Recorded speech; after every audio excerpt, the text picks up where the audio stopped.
Бисмиллах деп, бүгін сіздермен осындай қаймақты, яғни сметанник пирогтың рецептісімен бөлісемін қыздар. Егер сіздер сметанник пирог пісіріп, ортасы дәл осылай қатпай былжырап жатса, дәл осы видео сіздің бүкіл мәселеңіз шешіп береді қыздар. Өзім үнемі тапсырысқа дәл осы рецептпен осы пирогты жасаймын. Сіздерге де жасап көруге кеңес беремін.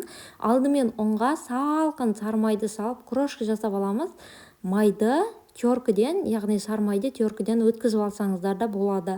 Дәл осындай крошка жасалуы қажет. Ал енді үстінен бір шай қасық қопсытқыш, яғни разрыхительді салып, жақсылап араластырып аламыз. Міне осылай толық араласуы қажет қыздар.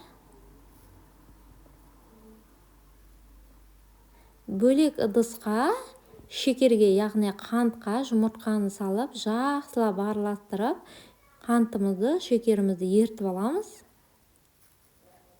Осылай араластыра берсеңіздер, шекерлеріңіз ериді. Ерігеннен соң крошкамыздың үстіне салып қамыр илейміз. Қамырға артық зат, артық ұн мүлдем қоспаймыз. Өзі әп-әдемі қамыр болады қыздар. Дәл осылай илеп шығамыз. Енді мына қамыр күшті болып шығады. Ұстаған сайын ұстағың келе береді. Осындай қатты жұмсақ емес, қатты емес, орташалау қамыр болады. Ал енді пакетке салып демалдырып қоямыз. Салмасын дайындап алғанша. Салмасына қаймаққа қантты және жұмыртқаны саламыз.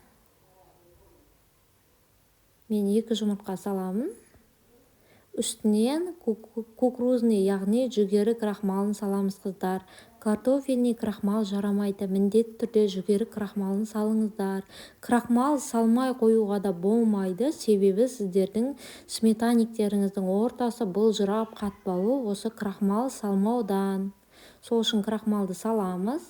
Одан соң дайын қамырымызды майланған формамызға салып, осылай жайғастырып аламыз. Менің формамның диаметрі 28 сантиметр. Дәл осылай шеттерінде жұқартып, әдемілеп жайғастырып аламыз. Салмасын саламыз. Қыздар, бұл пирогты пісірудегі ерекшелік қызбаған пешке салып пісіріп аламыз. 160 градуста 40-45 минуттай пісуі қажет. Пешке салып пісіреміз. Одан соң, пісіп болғаннан соң міндетті түрде формада 2 сағаттай суы қажет. Бұл пирогты бір түннен соң немесе асығыс болсаңыздар 2 сағат сыртта суыды ғой, одан соң 5-6 сағаттай холодильникте тұрып кесе беруге болады достар. Егер видео ұнаса, менің каналыма жазылып, лайк басып, пікірлеріңіз қалдыруды ұмытпаңыздар. Алдағы уақытта сіздермен бұдан да керемет рецепттермен бөлісетін боламын. Назарларыңызға рахмет ас болсын. Сіздермен болған Жанар.